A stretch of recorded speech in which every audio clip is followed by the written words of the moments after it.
Friends, പുതിയൊരു വീഡിയോയിലേക്ക് എല്ലാവർക്കും സ്വാഗതം. ISL ഇന്ന് ഡബിൾ ഹെഡർ ദിവസമായിരുന്നു. ബംഗളൂരു വേഴ്സസ് ജംഷഡ്പൂർ FC മത്സരത്തിൽ ജംഷഡ്പൂർ FCക്ക് വിജയം. 2-1 ബംഗളൂരു FCയെ ജംഷഡ്പൂർ FC തോൽപ്പിച്ചത്. കളിയിൽ ആദ്യം ബംഗളൂരു FC ലീഡെടുത്തത് 19-ാം മിനിറ്റിൽ ലഘുവരയിലൂടെ ബംഗളൂരു FC ലീഡെടുക്കുകയായിരുന്നു. പിന്നീട് 84-ാം മിനിറ്റിലാണ് ജംഷഡ്പൂർ FC സമനില ഗോൾ കണ്ടെത്തിയത്. ജോർദാൻ മുറയാണ് ജംഷഡ്പൂർ FCയുടെ സമനില ഗോൾ കണ്ടെത്തിയത്.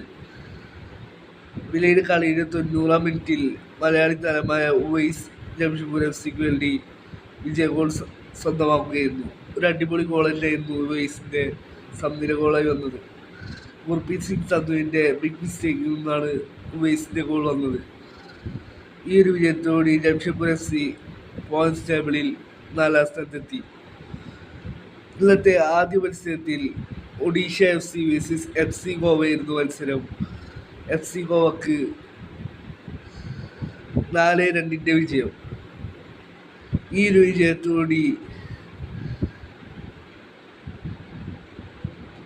FC ഗോവ പോയിന്റ്സ് ടേബിളിൽ 3-ാം സ്ഥാനത്തെത്തി.